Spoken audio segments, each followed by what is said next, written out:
There's a magical cup that was stolen from the gods. There's a high school kid who has to get it back. There are killer chickens, killer serpents, and a helpful cloud nymph. All coming up on this episode of Bookwards.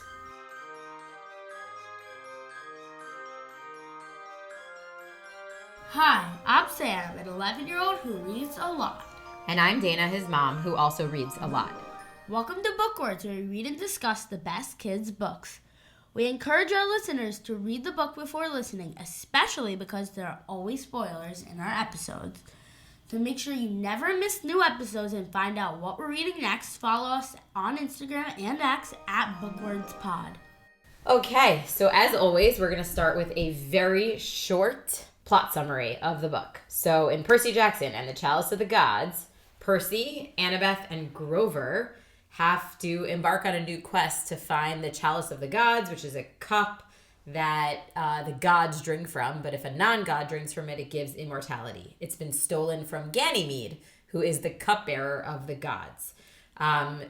Percy needs to go on the quest because he wants a letter of recommendation from Ganymede in order to get into God College, or demigod college, I guess.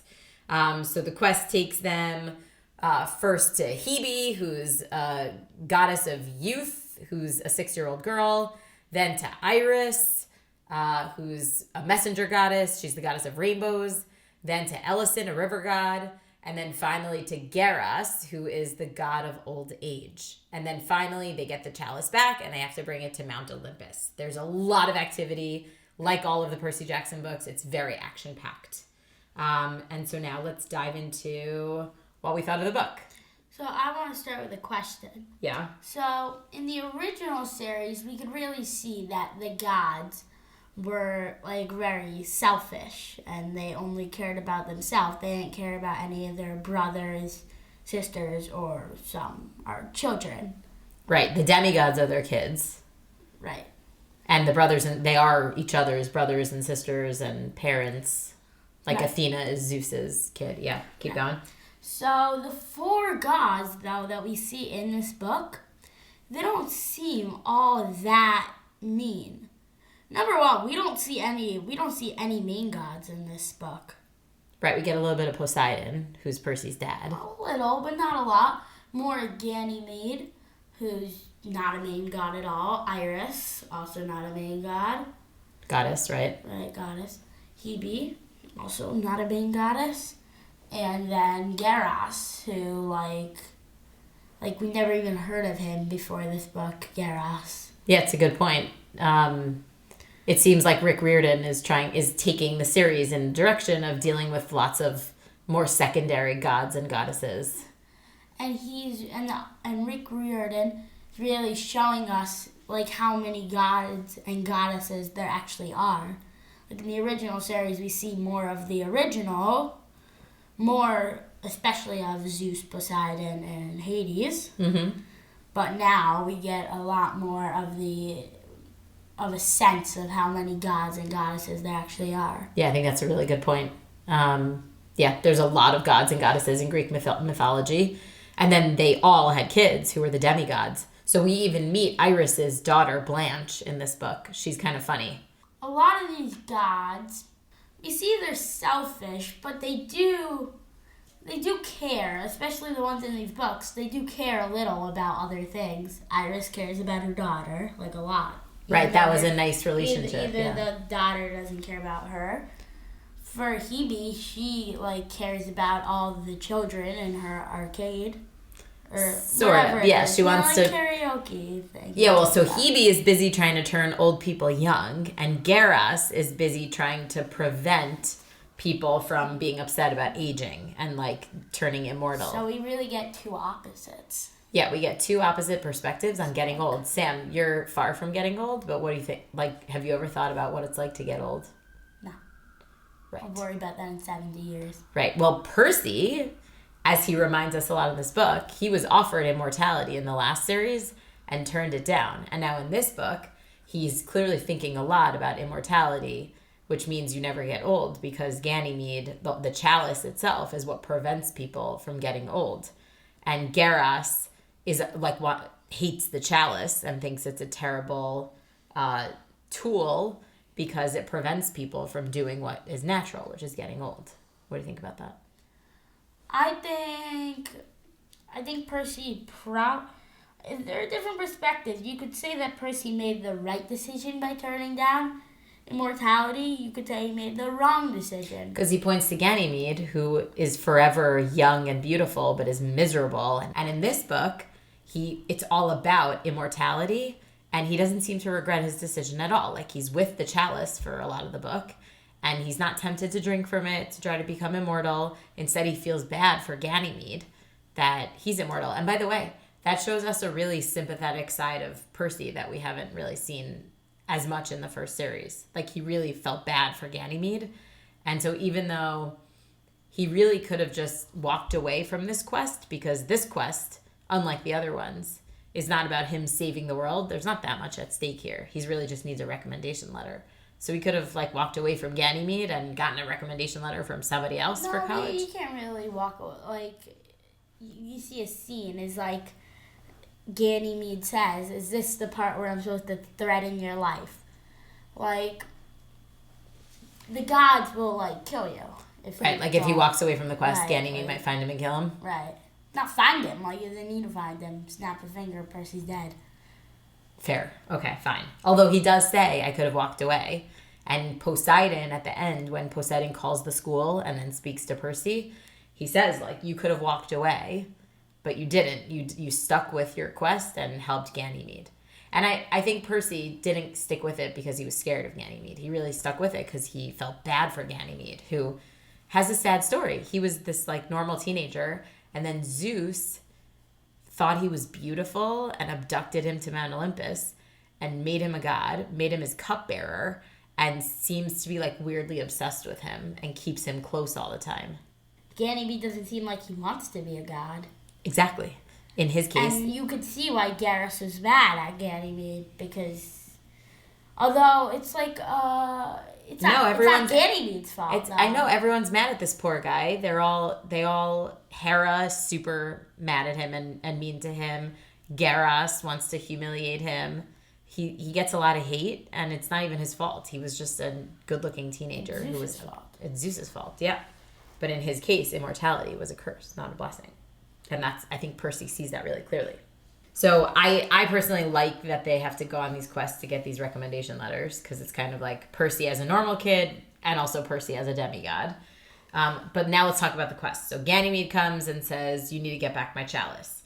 So then they go to Hebe. They go to Hebe-Jeebies in Times Square to find the goddess Hebe, the goddess of youth.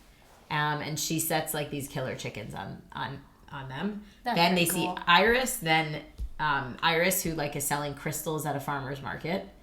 But Iris is only there for a scene, maybe 2. 2 scenes. Then Ellison, the river god, and then we get to Garrus. Tell me about these different. Ellison was funny. I liked Ellison the most out of probably all of them. Did you? He was your favorite? Yeah. Why? Because he was the only one that really had he showed a bunch of character. He had real character? Yeah, he had real character. The rest, Ganymede, he just wants his cut back. Well, he was just kind of terrified and nervous and anxious. He was also nervous and anxious. He had mental health issues, Ganymede. I know, but the river god, he had a good reason. He didn't want anyone polluting his river.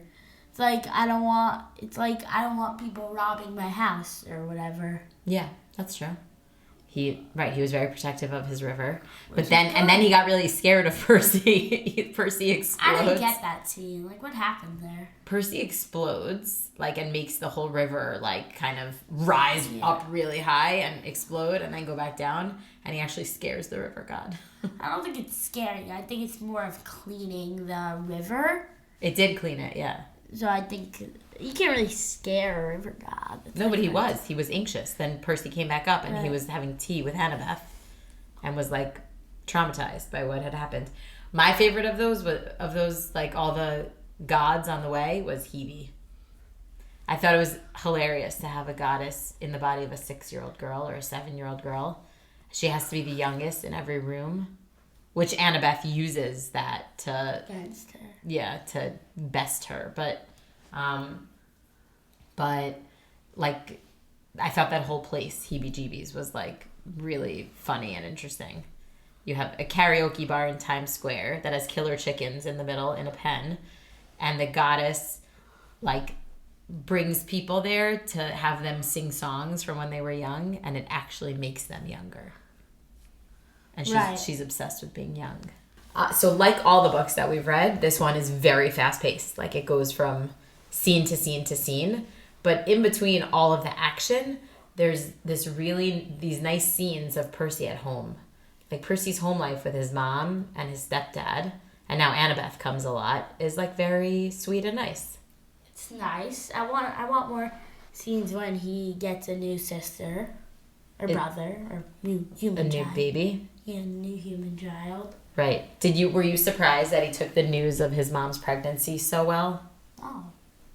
Why? I don't know, because why would it be a bad thing? Like, bring me a baby, no! Like, why would that be a bad thing? I don't know. They were nervous to tell him.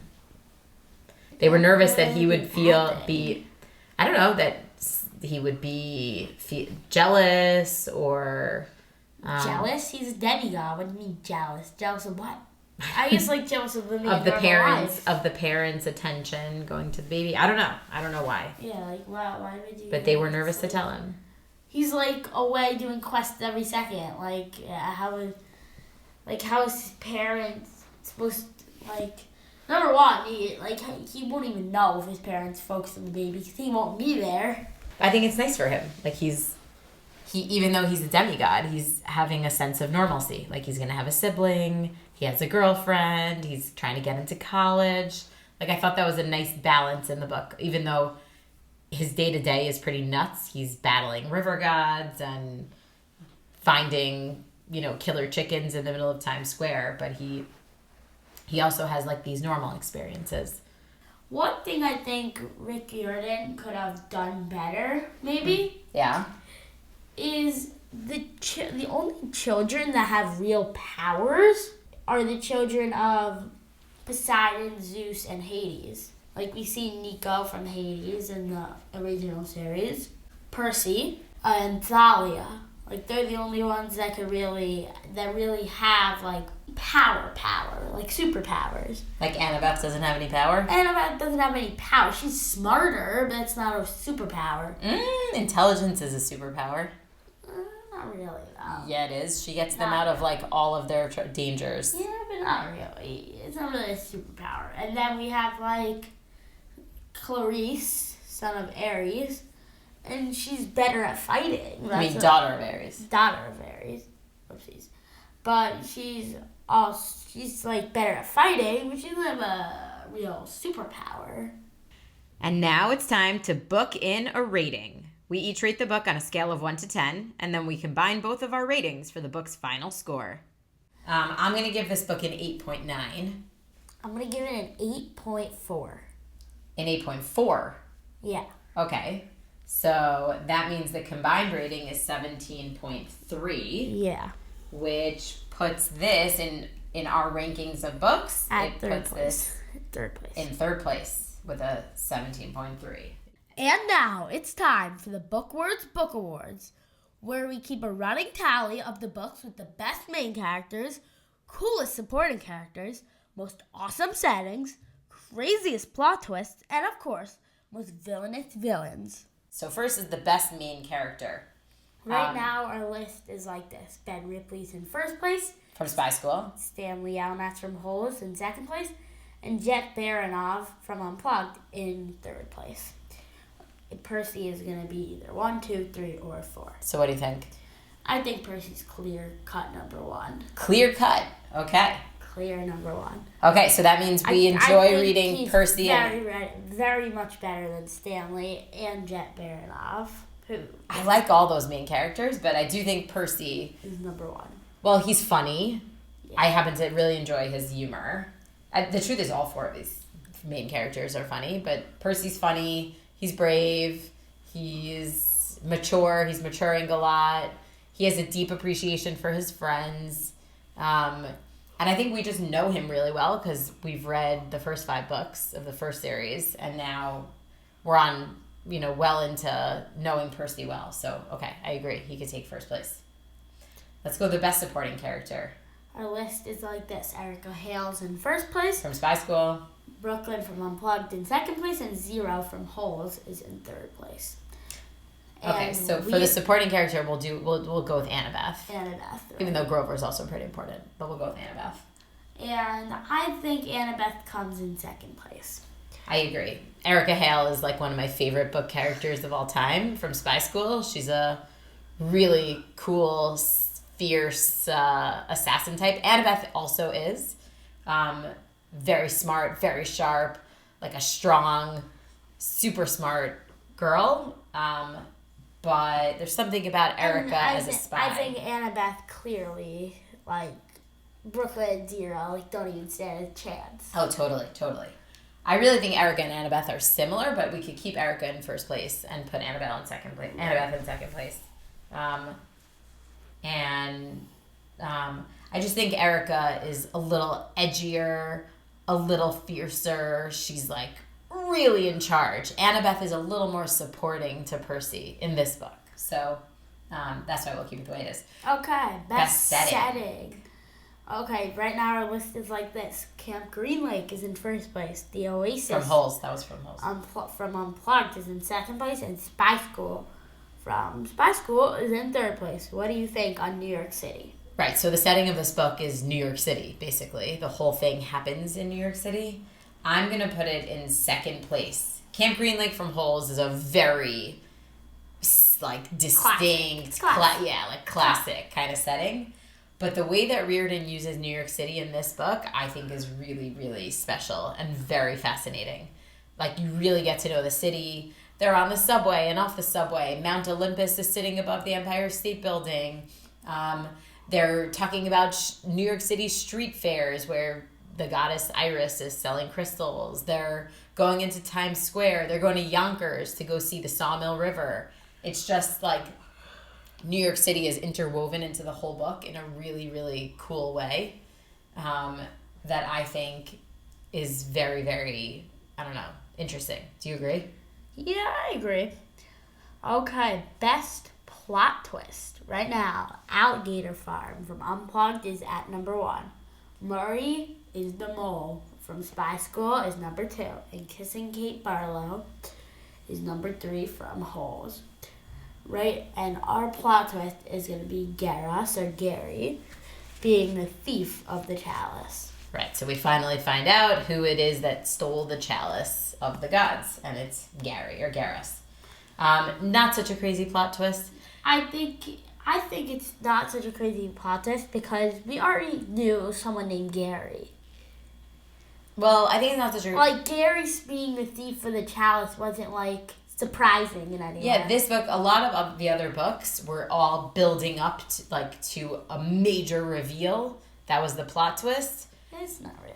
Yeah. The major reveal happened in the the alligator farm, catching the mole. It was all building up to this one major moment where you have a plot twist. Here, this was kind of just proceeding in a step-by-step way. It wasn't such a big deal when you found out who took the chalice. Every chapter of the book, they were making progress. And it wasn't such a big deal who took the chalice. It was more important to get it back. Yeah. So, finding out who took it was just, one step of getting it back. So, not a big plot twist.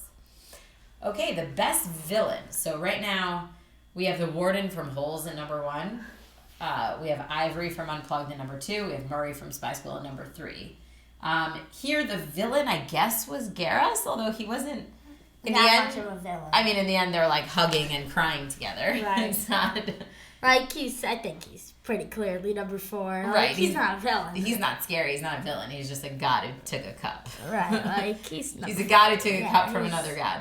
He's going to number 4. Right. Not so scary. Okay, that brings us to the end of the episode. We are excited to reveal that on the next episode of Bookwards, we will be reading Theodore Boone, Kid Lawyer by John Grisham. If you're enjoying the discussion and you read with us often, don't forget to follow us at Bookwards Pod on Instagram and X to stay updated and share your thoughts on the books and what we should read next. Thanks for listening, and we'll see you next time on Bookwards.